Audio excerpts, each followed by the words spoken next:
예, 화목한 런치 스탁. 자, 이번 주부터 조금 추위가 좀 거세졌는데 주중반 가면서 조금 추위는 좀 사그라들 가능성이 있기 때문에 너무 웅크려 있지는 말자고요.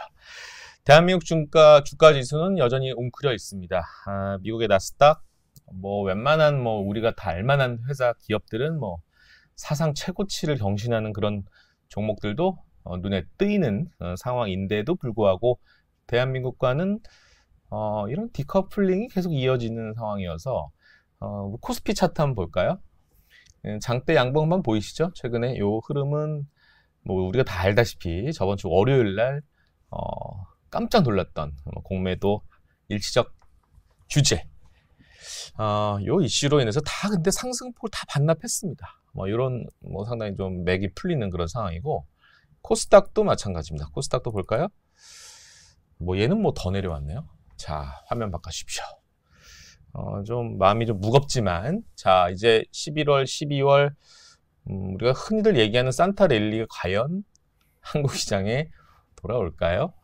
이런 부분들 좀 고민도 좀 해봐야 되고, 이제 이번 11월, 이번 둘째 주서부터는 이제 각 증권사별로, 저희도 마찬가지지만, 2024년 하반기가 아니라 내년 전망을 하는 산업별 보고서, 전체 지수, 원자재, 금리, 여러 섹터들에서 여러 부분들에 대한 전망이 나오기 시작합니다.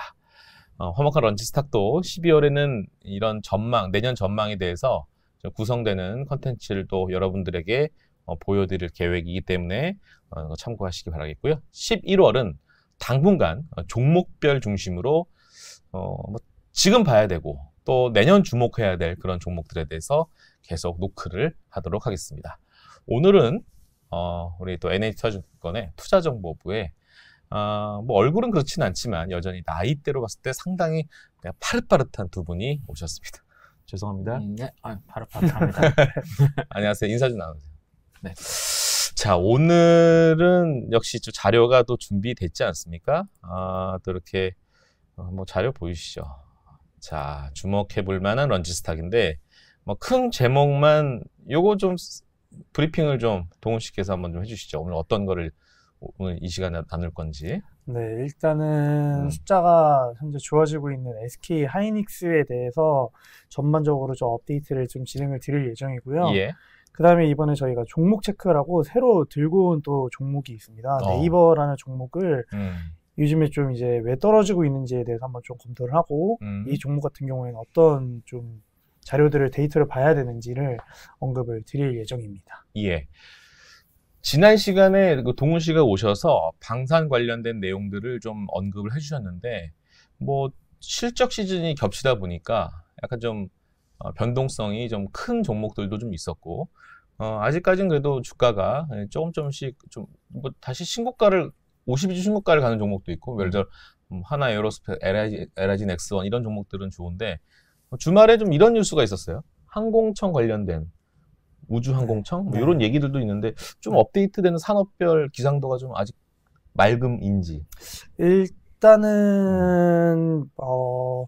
방산 쪽 관련해서는 업데이트를 간단하게 드리자면은 일단은 아무래도 이제 연말 수주 기대감이 조금씩 더 올라오고 있는 상황입니다. 일단은 말씀드린 대로 이번에 사우디 수주가 아무래도 이제 좀 작년에 있었던 UAE 수주보다는 좀 규모가 클 거로 좀 기대가 되고 있고, 기존에는 이제 수주 기대가 규모가 한 3조 정도로 이제 기대가 됐었는데, 작년에 이제 있었던 UAE는 2.6조 원 규모였고, 이번에 사우디는 3조 원 정도로 기대가 됐었는데, 최근에 이제 기사상으로는 확정이 된 건 없지만, 3조를 넘어서 이제 5조 원까지도 기대가 된다라는 긍정적인 기사들이 좀 있어서, 그 기대감이 조금 반영이 되고 있지 않나.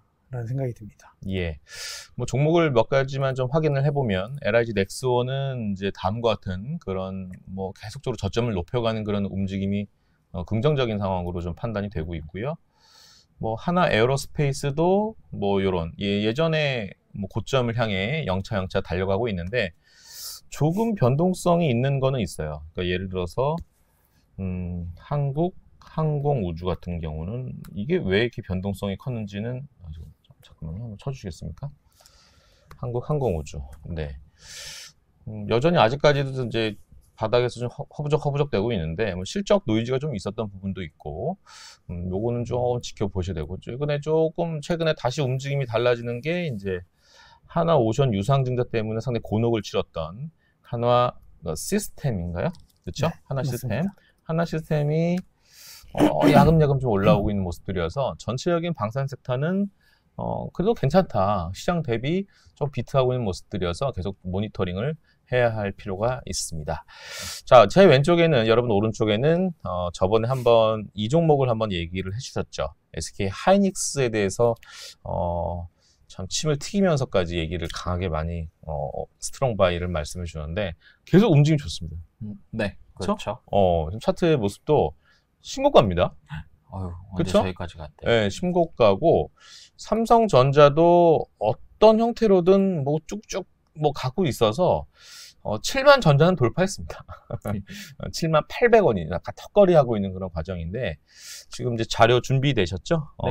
이 첫 번째 페이지가 이 반도체 쪽이어서 이 진욱 씨께서 같이 삼성전자, SK 하이닉스 오늘 하이닉스 좀 중심으로 해서 얘기를 해주시지 않을까 싶습니다. 좀 브리핑 좀 부탁드리죠. 네. 먼저 시작하기 전에 아까 전에 방산 말씀하셨는데 1월 달에 대만 총통 선거 있잖아요. 그 가까이 오면서 조금 국가 관계라든가 지정 안전 리스크가 제고될 수도 있으니까 그래서 조금 사람들이 많이 관심 있어 하는 것 같아요. 그래서 그러네. 네, 딱 그 부분이 딱 걸리더라고요. 모멘텀 역할을 해줄 수 있겠네요. 근데 이제 뭐 얼마 안 남았잖아요. 그러네요. 네. 하여튼 그거는 그런 상황이고 제가 SK 하이닉스랑 삼성전자 차트 아까 보셨는데요. 삼성전자가 절대 나쁜 회사가 아닌데 네. 상대적으로 SK 하이닉스가 높은 가격을 올라가고 있죠. 상승률이. 예. 그렇게 된 이유는 HBM 때문인 거고 이전에도 말씀드렸다시피 이제 SK 하이닉스가 갖고 있는 HBM 관련해서 먼저 우위성 갖고 있는 거랑 엔비디아 쪽에서 내년에 와장창 물량을 늘린다. 네. 그런 이슈가 있어가지고 계속 기대감이 좋은 것 같습니다. 거기에다가 또 지난주에는 SK 하이닉스가 10조 캐패스 투자 늘린다고 맞아요. 했어요. 맞아요. 근데 어디 중심이냐면은 HBM 쪽으로 이제 그쪽에 중심을 두고서 캐패스 늘린다고 했는데 네. 청주에다가 TSV라든가 그런 장비 쪽으로 지금 모자라가지고 이렇게 생산이 조금 공급이 어려울 수도 있는 상황이기 때문에 투자를 늘리고 있다. 이런 소식 때문에 이제 좀 더 좋아진 것 같습니다. 실제적으로는 원래 SK 하이닉스가 그냥 증권사들에서 생각하기에 내년 2024년 캐패스 투자가 한 7조 원 미만이었었는데 10조 원까지 크게 쏜 거는 이렇게 반도체 업황이 완벽하게 턴어라운드 되지 않았음에도 돈 버는 쪽에는 투자를 지금 해야 된다라고 보고서 이제 진행을 하고 있는 걸로 보이죠. 그래서 이제 시장에서는 굉장히 좋게 보고 있는 거고요. 네. 그래서 창표 보고 말씀드리겠습니다. 예. 이게 제가 지난 5개월 동안 먹고 살았던 차트인데 이제 6개월째 먹고 있는 중인 거죠. 네. 예, 보면은 89.4억 불 10월달 반도체 수출의 성과입니다. 예. 그래서 반도체 수출의 감소율이 3.1%까지 떨어졌어요. 이게 계속 회복되고 있는 시점인 거죠. 근데 1월달 보시면은 올해 1월달에 60억 불, 2월달에 59억 불 했어요. 만약에 이런 추세로 계속 지나간다면은 내년 1월달, 2월달에 굉장히 이게 플러스로 전환될 수도 있지 않을까. 뭐 어쨌든 그런 상당히 희망을. 좋은 얘기죠, 그렇죠? 네, 그렇죠. 안 좋아지는 게 점점 잠깐 좀 화면 좀 바꿔주실래요? 그러니까 이게 지금 전체적으로 우리가 너무 리서치 중심의 내용들을 전달해 주는 거 좋은데, 그러니까 좀 가까운 그런 단기적인 트레이딩 관점을 뭐 선호하진 않지만 최근에 그 분위기를 좌지우지할 수 있는 거는 요 종목 잠깐 보시겠어요? 한미반도체 차트 한번 보세요. 왜냐면 이게 ICBM이라는 큰 어떤 테두리에서 하이닉스가 걸려지기도 하지만 한미반도체도 걸려지나요? 그렇죠. 그렇죠. 이게 뭐랄까요? 이게 뭐야? 마이너스 한 6, 7% 거래가 하락해서 지금 주초부터 거래가 되고 있는데 그러니까 이런 거죠. 그러니까 지난주 금요일 종가 기준으로 봤을 때는 사상 최고치. 근데 월요일 날 장 시작하자마자 급락. 근데 물론 뭐 거래는 엄청나게 좀 터지고 있는 상황이긴 하지만 이런 거죠. 아까 화면 좀 바꿔주시면요. 그러니까 여전히 그 HBM이라는 큰 어떤 그 모멘텀, 뭐 AI 반도체라는 큰 어떤 테두리 안에서 큰 역할을 하고 있는 게 HBM인데 당연히 엔비디아가 쏘아 올린 작은 공이 그렇죠? TSMC도 그 다음에 SK 하이닉스도 심지어는 AMD도 인텔도 다 연관성 있는 그런 종목들인데 한미 반도체도 국내에 상당히 그 개별단에서는 매우 큰 역할을 하고 있는데 실적이 쇼크. 네. 지금 3분기 실적인데 실적 쇼크 나왔습니다. 왜? 왜 쇼크야? 이런 거죠. 부랴부랴 이제 월요일 날 장 시작 전에 뭐 상당히 큰 규모, 영업 이익보다 더 큰 규모로 배당금을 드리겠습니다라고 좀 주주에게 좀 위로를 좀 하는 듯한 액션도 좀 취하긴 했는데 요거는 좀 혹시 투자정보부에서 파악되는 이런 실적 쇼크가 왜 나왔지? 오히려 하반기 4분기나 뭐 내년은 전망에 대한 기상도는 그래 밝습니다라고 얘기를 하는 게 맞는 건지 어떻게 보세요? 이거는 뭐 내용은 없지 준비된 내용은 있지는 않지만 네. 간단히 말씀드리면 예. 쇼크 난 거는 투자에 대해서 SK 하이닉스가 빨리빨리 급격하게 원래 애초에 계획이 있었잖아요. 네. 이만큼 수요가 늘어날 정도까지는 몰랐던 거죠. 그리고 내년에 이제 엔비디아가 그 생산 물량을 4배 정도 늘리고 신제품 2개까지 나온다고 하니까 네. 이제 그런 기대감은 한미 반도체에 이미 반영돼 있었던 거고 근데 그만큼 숫자가 나오지 않는 건 어떻게 보면 당연한 게 이제 수주 잔고가 매출액으로 전환되는 과정이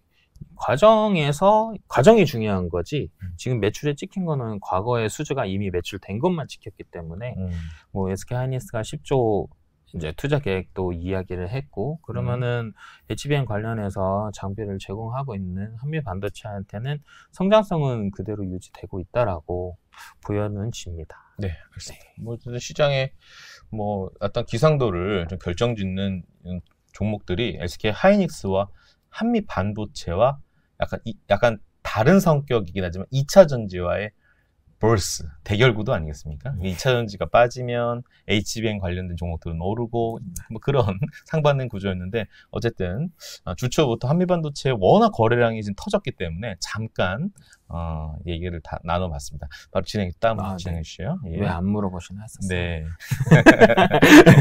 예. 역시. 네. 그래서 일단은 요 차트 보시면은 반도체 수출액이 반등을 하고 있다. 예. 추세적으로 네. 전반적으로 감소하고 있었던 감소폭도 점점 감소하라고 하면서 상황이 나아지고 있다. 이렇게 나아지는 데는 뭐 지난달에도 말씀드렸다시피 이제 주력 스마트폰 나온 거랑 HBM 채용 증가 때문인데 이 HBM이 일반 DDR보다 5배에서 6배 정도 가격이 비싸니까 요 반도체 수출액에 이거는 수출액이잖아요. 네. 그러니까 이제 기여도가 높은 거죠.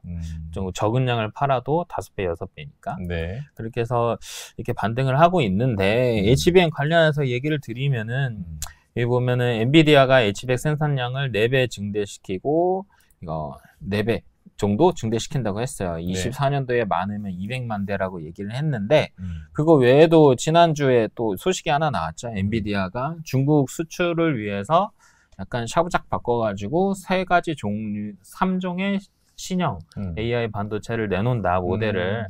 빠르면 16일 날 발표할 거라고 이제 뉴스에 나왔었거든요. 그 부분도 HBM 관련해서 기대감을 높이는 요인이 된 것 같습니다. 네. 그다음에 AMD에서도 MI300X, 요거는 삼성이랑 같이 하고 있는 거죠. 네. 이런 식으로 AI 반도체 수요가 내년까지도 탄탄하게 진행이 될 거다라는 거고요. 요게 이제 HBM 그림인 건데, 요거는 다 아실 내용인 거고, 여기까지가 HBM의 성장성이고, 이제 새로운 이야기가 하나 더 나온 게 있습니다. 우리 혹시 류영호 연구원님 여기 나오셨나요? 이제 나올 예정입니다. 네. 우리 당사 리서치 본부에 반도체 애널리스트이신 이제 류영호 연구원님께서 한 가지 이제 메모리 관련해서 수요에 좀 의미가 있을 만한 내용을 이번 그 리포트에다 넣어 주신 내용이 있어요. 그게 좀 인상적이어서 가져왔는데, CLX라는 겁니다. CLX. 기존에 있었던 CPU는, 그러니까 컴퓨터 체계는 CPU가 있고 메모리가 있고 보조 메모리가 있어가지고 네. 요거 하나의 컴퓨터인 거예요. 네. 이렇게. 근데 이 컴퓨터를 이렇게 연결하고 이렇게 연결해서 이게 서버가 되는 거죠. 네. 근데 이 개념으로 진행을 했을 때 얘는 이 SoC라고 되는데 이게 요 메모리하고 이 CPU는 한 가지 일, 얘가 한 가지 일, 얘가 한 가지 일, 얘가 한 가지 일을 할 때 메모리를 요것만 쓰는 거예요. 그래서 CPU 하나당 배정될 수 있는 메모리 한 개가 있었는데 이거를 메모리 중심의 구조로 바꾼 거죠. 이게 기존에 있었던 이게 폰 노이만 구조의 병목 현상이라고 하는 건데 이 구조를 메모리 중심으로 바꾸고 CPU가 큰 메모리에 붙어 있는 겁니다. 그러면은 만약에 이 CPU가 큰 메모리가 필요한 일을 할 때는 여기에 있는 메모리 분량을 많이 쓰는 거죠. 간단히 얘기하면은 클라우드 컴퓨팅이랑 비슷한 겁니다. 메모리를 클라우드처럼 쓴다. 그랬을 때 이게 동시에 이 메모리 용량이 이때는 CPU 하나당 뭐 예를 들어서 한 100기가 밖에 못 쓴다라고 했을 때 이거는 1000기가 1000테라 이렇게 넘어갈 수도 있는 거죠. 그 자원을 어떻게 활용하는 이 연결고리가 중요한 건데 이 연결고리가 CXL이라는 컴퓨터 익스프레스 링크라는 이 구조인 겁니다. 이 구조가 만약에 진행이 될 경우 이미 그 연구진 쪽에서는 진척이 되고 있고 삼성전자나 저쪽 인텔 쪽이라든가 그런 쪽에서도 같이 참여를 해서 진행하고 있는 프로젝트라고 하고요. 이게 만약에 진행이 되면 예. 과거에 이렇게 CPU 하나당 한정된 자원이 메모리가 엄청나게 크게 늘어날 수가 있겠죠. 이렇게 되면은 메모리가 많이 필요하게 될 수 있습니다. 그렇게 되면은 삼성전자나 SK 하이닉스나 DDR5 요 메모리를 생산하고 있는 우리 업체한테 되게 좋은 얘기겠죠. 그래서 장기적으로는 이 단어 한번 기억해 보시는 거 되게 좋을 것 같아요. 네. CXL. 어쨌든 24년까지는 HBM입니다. 그래서 이제 그분께서 이제 유에너리 메모리 중심의 기업들을 더 주목을 해야 된다라는 것이 저 컴퓨터 익스프레스 링크의 줄임말인 CXL이라는 거에서 또 착안을 했나 봅니다. 자, 요거 차트 한번 보여주시면 제가 한번 동훈 씨한테 뭐 개인적인 의견을 좀 여쭤보고 싶은데 네. 첫 번째 차트가 엔비디아. 네. 여기 엔비디아. 상당히 섹시하네요, 차트가. 애플입니다. 하나 더 볼게요. 이거죠. 너무너무 섹시합니다. 물론 지금 애플이 시총 1위죠. 두 번째가 지금 마이크로소프트인가요? 왠지 역전당할 것 같은 느낌이 들지 않으세요? 지금 보여드린 세 가지 기업 중에 만약에 지금 연말 전에 용돈이 생기신다면 이 세 기업 중에 어떤 거를 좀 매수하실 계획이십니까? 일단은 저는 네. 세 가지 중에서 고를 게 생긴다면 엔비디아가 아무래도 좀 더 좋지 않을까라는 생각이 듭니다. 왜냐하면 일단은 새로 업데이트된 소식이 말씀하신 것처럼 이제 중국향 이제 신규 모델이 신제품이 이제 세종이 출시될 그러니까 예정이라고 하고 지금 엔비디아의 중국향 이제 성장 매출 비중이 약 20%를 조금 넘는 걸로 알고 있는데 그 적지 않은 속에서 이제 신제품을 또 출시를 한다는 거는 아직 그래도 엔비디아가 중국 시장을 포기하지 않았고 비중이 늘어날 수 있다는 점에서 저는 애플이랑 마이크로소프트보다는 좀 업사이드가 있지 않을까. 그러면 만약에 이번 주에 15일 날 시진핑과 바이든의 회담이 열리지 않습니까? 네, 그렇죠. 그런 거기서 만약에 약간의 우호적인 관계의 무드로 끝난다면 이야, 그러면은 이게 한국은 중간에 위치해서 어떻게 되는 건가요? 큰 영향은 없는 건가? 일단은 오히려 엔비디아 입장에서 호재로 받아들여야 되는 건가? 사실 그거 미중 정상회담에서 좋은 얘기가 사실 오고 간다면 만약에? 사실 방금 말씀해주신 세 종목 다 잘 갈 거예요. 다 잘 갈 것 같고 왜냐면 세 개 종목 다 어쨌든 중국 비중이 작지 않은 종목들이기 때문에 세 개 종목들한테 뭐 긍정적일 것 같기는 한데 어쨌든 신제품이 나온다는 측면에서는 저는 조금 더 좋지 않을까 엔비디아가. 맞아요. 뭐 광군제 맞이해서 아이폰도 더 좀 할인해서 판매한다고는 하는데 잘 팔린다고는 하지만 여전히 아직 화웨이 폰한테는 아직 안 되잖아요. 판정패를 당하고 있는 애플 입장에서 요런 약간 우호적인 분위기로 좀 가면은 애플 입장에서도 조금 한숨을 돌릴 수 있는 그런 기회가 될 수도 있겠네요. 이제 그 다음 종목이 네이버인데, 네이버가 진짜 계륵 같은 종목입니다. 진짜 어떻게 표현해야 될까요? 진짜 막 주가가 막 엄청 좋았을 때가 막 이때쯤이었는데, 이때가 뭔가 새로운 뭐가 나온다고 했을 때였어요. 근데 다시 실망감이 쫙 나왔던 거고, 다시 또 올라오고는 있지만 여전히 아직까지는 투자 의견들이 제각각입니다. 한국의 증권사들의 의견도 제각각이고 외국계 증권사 의견도 제각각인 상황에서 과연 오늘 투자정보부에서 두 번째로 가져온 종목 네이버에 대해서는 어떻게 브리핑을 해주실지 한번 좀 들어보죠. 네. 두 분이 왔다 갔다 하실 거죠? 네. 네. 두 번째는 이제 종목 체크로 네이버를 가져왔어요. 저희들한테 많이 질문이 들어오는 종목이기도 하고, 네. 카카오는 다들 많이 아시니까. 근데 네이버는 왜 그러냐. 그러셔가지고 조금 저희가 이 내용을 정리를 해서 이번에 런치스탁에도 알려드리면은 투자 판단하는 데 도움이 되시지 않을까라고 해서 가져왔습니다. 네. 최근에 아까 차트 보셨다시피 하락이 굉장히 많이 됐었죠. 그렇게 된 거는 일단 두 가지 요인이라고 봅니다. 금리 인상하고 자체 인공지능 이번에 나온 클로버 X에 대한 기대감이 하락한 부분, 이 두 가지거든요. 네. 근데 보면은 금리 인상 자체가 어디에 영향을 미치냐면은 요 배당 할인 모형, 이게 이제 P가 주가예요. 주가를 계산을 할 때 이게 DCF라고 해서 이게 미래에 있는 이익을 갖다가 현재가로 다 땡깁니다. 이 현재가로 다 땡기고, 이게 현재가로 땡길 때 할인율을 적용을 해야 되는데, 이 할인율을 쓰는 게 무위험 수익률이라고 돼 있는데, 요게 이제 금리예요, 금리. 근데 이 금리가 올라가니까 밑에 분자가 올라가겠죠. 분모. 네, 분모가 올라가겠죠. 죄송합니다. 분모가 올라가면은 이익을 미래에 똑같이 벌어도 분모가 올라가니까 가격은 떨어지는 거예요. 요 구조 때문에 일단 단순 계산으로 돌려서 앞에 요거는 사실 어떻게 보면 확률로 계산을 하는 거거든요. 그쵸. 미래 이익에 대해서는. 근데 이거는 그냥 시장에 나와 있는 숫자잖아요. 네. 이 무위험 수익률. 그러니까 금리가 올라가니까. 그러니까 금리가 올라가면은 빅테크도 그렇고 상당히 좀 어려워지는 겁니다. 이 주가에 대한 평가가. 근데 아까 전에 마이크로소프트랑 엔비디아랑 이런 애들 다 보셨잖아요. 그런 애들은 요 D가 더 올라간 거죠. 얘가 올라갔어도 D가 더 올라갑니다. 앞으로 더 내가 여기 배당이라고만 적혀 있는데 요 EPS랑 똑같은 거거든요. 미래에는 EPS, 올해 EPS, 내년 EPS, 내후년 EPS 이런 것들 다 미래에서 땡겨온 건데, 엔비디아는 이제 가격도 점점 좋아지고 물량도 늘린다 그러고, 마이크로소프트는 코파일럿도 나왔지만 점점 그 클라우드 서비스와 함께 유료 서비스가 제대로 돈을 벌고 있고, 애플도 원래 중간에 살짝 어려웠었던 게 생각보다 아이폰 15가 가져올 이 D가 낮을 수도 있다라는 그런 그 불안감 때문에 잠깐 조정을 받다가 안 낮으니까 얘가 원래 100을 벌까라고 생각했는데 70 버는 거 아니야? 라고 해서 주가가 살짝 떨어졌다가 100 벌겠네 라고 해가지고 다시 올라가고 있는 거거든요. 근데 네이버 자체로 봤을 때 D는 그렇게 큰 영향이 없었어요.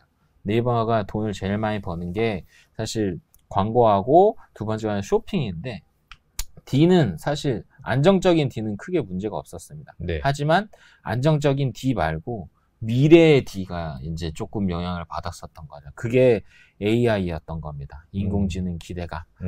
요게 인공지능 이게 8월 29일 날에 처음 클로버 X가 시범으로 나와가지고 돌렸을 때 이 기사에서 가져온 건데, 마포구 일식집에서 볶음김치가 맛있는 곳을 추천해 주세요 라고 했더니, 아이고 죄송합니다. 마포구 일식 전문점을 추천해 주세요 라고 했더니 마포구청에 위치한 볶음김치가 맛있는 곳을 추천을 했어요. 이게 모자이크 되어 있는데 이게 8월달 초기입니다.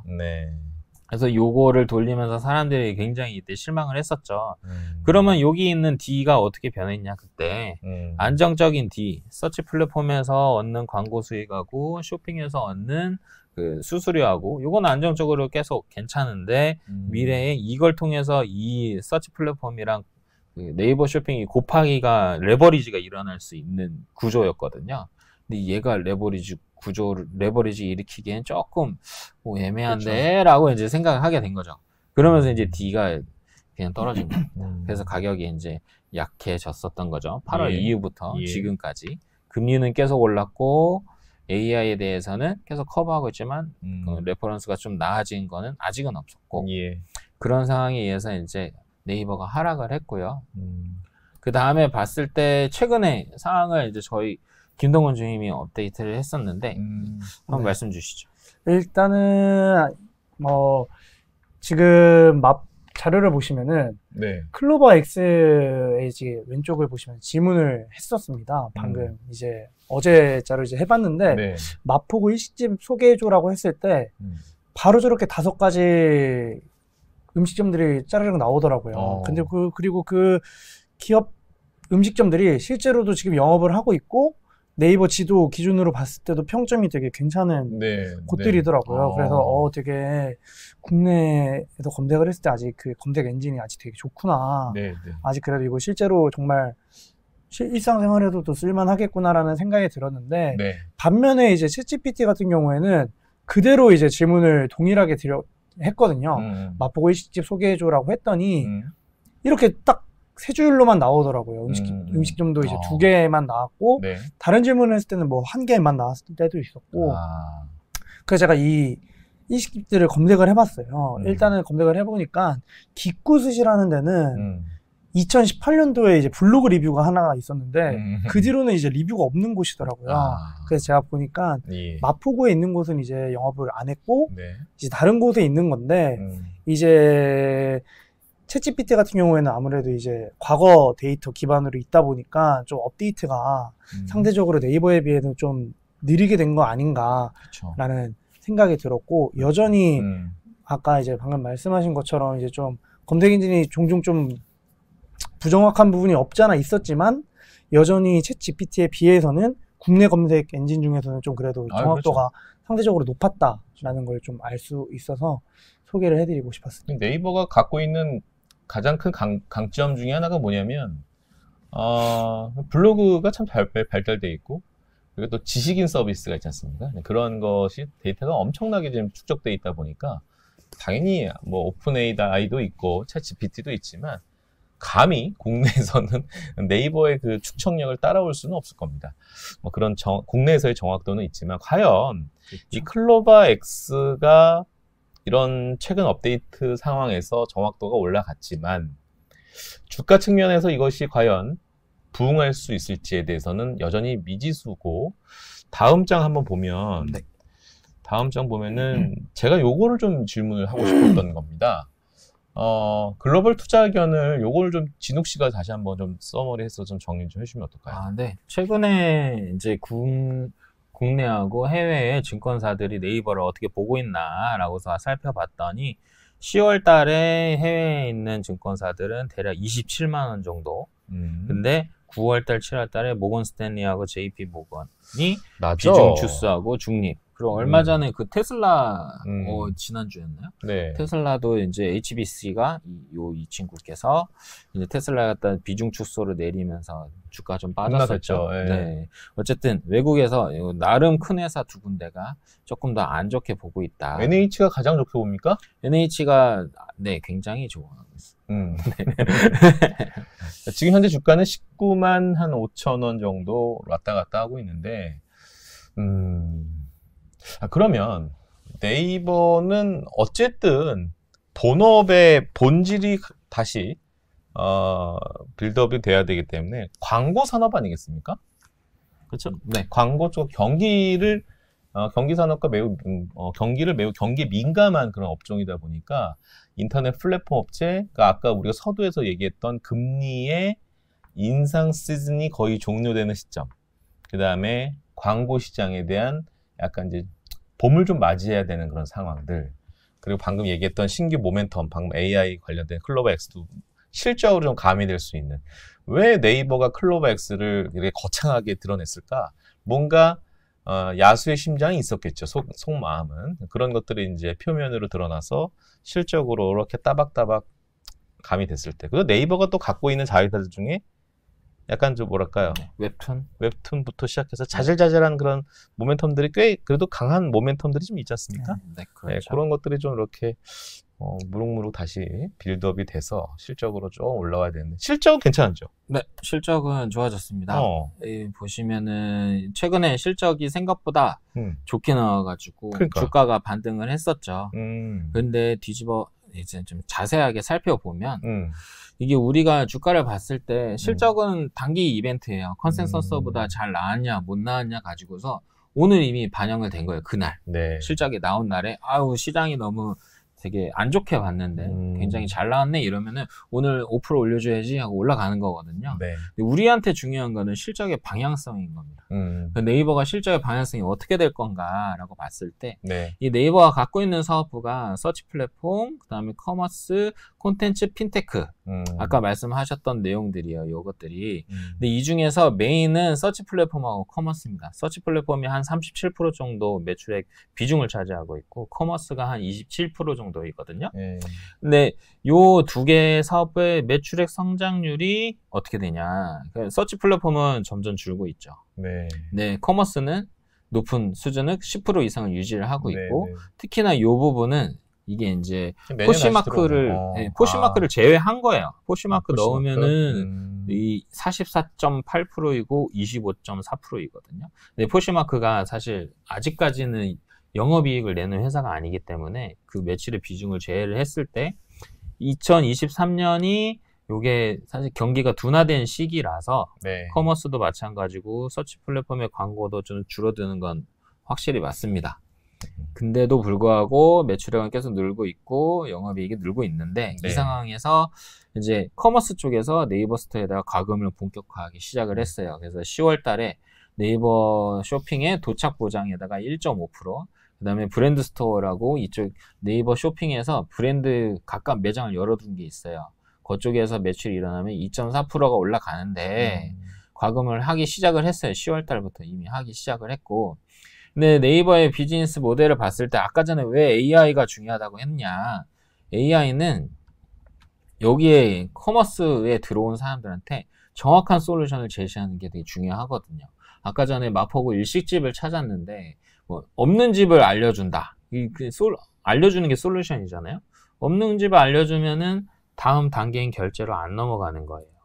근데 AI가 제대로 된 솔루션을 제시를 하면은 그 다음에 결제로 일어나고 이 결제로 인해서 다른 뭐 네이버 쇼핑에 더 이점할 수 있는 기업들이 많아지고 그 다음에 이 수수료를 갖다 더 높일 수 있는 네이버의 파워가 생기겠죠. 그게 이제 성장력인데 AI가 개선이 되고 있다. 그래서 최근에 뉴스에서도 언론에서 많이 열심히 나오셔서 네이버 대표님께서 이야기를 많이 해주시고 계시더라고요. 그래서 이 부분이 좀 나아지고 있다라고 봤을 때 이 커머스 부분의 성장률이 다시 더 높게 올라갈 가능성이 높다라고 보고 있고요. 이 네이버 비즈니스 모델을 좀 보시면은 서치 플랫폼하고 콘텐츠 유입된 거. 그러니까 이제 우리가 네이버 검색을 하잖아요. 예를 들어서 우리가 뭐 논문 자료라든가 이런 거 검색할 땐 구글을 많이 쓰는 편인데 저 같은 경우에. 근데 이제 맛집 찾을 땐 네이버예요. 예약을 하거나. 그러면 이제 맛집 찾으러 들어왔어. 아니면은 한국에 있는 드라마 관련된 이야기를 찾아보고 싶어 네이버 들어왔어. 그러면 그걸 찾은 거죠. 그러면 찾았을 때 네이버가 광고를 제시하거나 해당 관련된 정보를 준단 말이에요. 그러면 그 정보를 줬을 때 구매로 이어질 수 있는 커머스가 제대로 꽂혀 있으면은 그걸 결제하면서 네이버 페이로 계속 이 생태계 안에 두는 거죠. 이 콘텐츠, 웹툰도 마찬가지예요. 사람들이 네이버 앱에 머물게 하기 위해서 웹툰도 갖고 있는 거예요. 그래서 이렇게 들어온 분이 웹툰 마음에 들어가지고 있다가 웹툰 관련해서 뭐 굿즈라든가 이런 게 나오면은 이것도 이제 결제로 넘어갈 수 있는 거고 그쪽에 있는 커뮤니티 활동이라든가 그런 부분에 있어서 많은 걸 할 수 있죠. 근데 그 모습에서 봤을 때 이 하이버 클로버 Q가 이제 중요하다는 겁니다. 아까 말씀드렸던 AI가 커머스에서 제대로 된 솔루션을 연결을 해줄 수 있느냐 이게 네이버 하이버 클로버의 Q인데요. 이걸 갖다가 아까 AI가 개선이 되는 거 봤을 때는 개선된 솔루션을 제대로 제시할 가능성이 높고 그러면은 시장 장악이 높아지면서 수수료를 높일 수 있는 상황이 될 수 있죠. 네. 어휴, 저 재무제표 그래도 짤막하게 아주 설명을 잘 해줘. 포시마크는 이제 우리가 잘 모르시는 분들, 미국의 당근마켓 이렇게 이해하시면 될 것 같아요. 네이버가 인수한 미국의 회사라고 이해하시면 될 것 같습니다. 자, 이렇게 좀 결론을 좀 내면 일단 오늘 SK하이닉스와 네이버를 다뤄봤는데 둘 다 일단 매수 의견이고 여전히 갈 길은 멀다. 이렇게 요약을 해도 뭐 이의 없으신 거죠. 네. 뭐 이렇게 네. 정리를 할게요. 자, 다음 컨텐츠부터는 루저들의 반란은 과연 가능했는가? 특집을 계속 이어져 갈 겁니다. 그러니까 쉽게 말해서 주가가 많이 빠진 것들은 과연 이제 올라갈 수 있을 것 같아? 뭐 이런 것들이 있지 않습니까? 계속적으로 한번 11월 내내 그런 종목들을 좀 하나씩 노크를 좀 해보려고 합니다. 상당히 그 몇 달 전에 그 안재민 연구원 나왔을 때 게임주를 막 얘기하다가 고개를 막 싹 갸우뚱했던 그 기억이 나시죠? 그러니까 이제는 좀 반등 나올 법한 시점이 됐는데 왜 안 나올까요? 이제부터 나오기 시작하더라고요. 그러니까 그런 것들. 근데 명분이 꼭 있어야 됐었거든요. 그러니까 그런 것들도 충분히 명분이 과연 있을 것들이 있는지에 대한 부분까지도 점검을 해봐서 지금 갖고 계신 분들 매우 힘들어하는 종목들이 아마 이번 쭉쭉 나올 것 같습니다. 그래서 좀 계속 11월 춥지만 계속 좀 내 자산에 대한 업데이트를 계속적으로 하실 필요가 있을 것 같습니다. 이 계속 디커플링 되는 이런 대한민국 증시라서 상당히 좀 마음은 좀 무겁지만 그래도 좀 좋은 놈은 결국 가더라고요. 이건 뭐 맞습니다. 불변의 진리 아니겠습니까? 뭐 공매도가 어떻든 뭐 공매도를 뭐 한시적으로 금지했는데 앞으로 어떻게 개선해야 될지 뭐 이번 11월부터 뭐 계속 의견이 올라온다고 하는데 뭐 심지어 지금 대주주 양도소득세 10억에서 지금 기준이 뭐 30억 얘기 나오고 50억 얘기 나오고 이런 얘기 나오는데 어떤 형태로든 주식에는 좀 도움되는 내용들이었는데 사실은 근데 사실은 움직이지 않고 있어요 지금. 뭐가 지금 근본적인 이 돌덩이 같은 게 지금 대한민국 증시를 콕 누르고 있는 것 같습니다. 큰 형님들 언제 우리나라에 들어오실까요, 외국인들은? 자, 작금의 지수는 PBR 0.85, 그다음에 그 PBR이 0.85 하는 뭐 PER 개념으로 한 10배 내외입니다. 포워드 기준이긴 하지만 여전히 밸류에이션 상에서 매력도가 있는 대한민국 증시가 산타랠리의 가장 강한 드라이브가 걸렸으면 하는 생각입니다. 오늘 컨텐츠는 여기서 마치겠습니다. 감사합니다.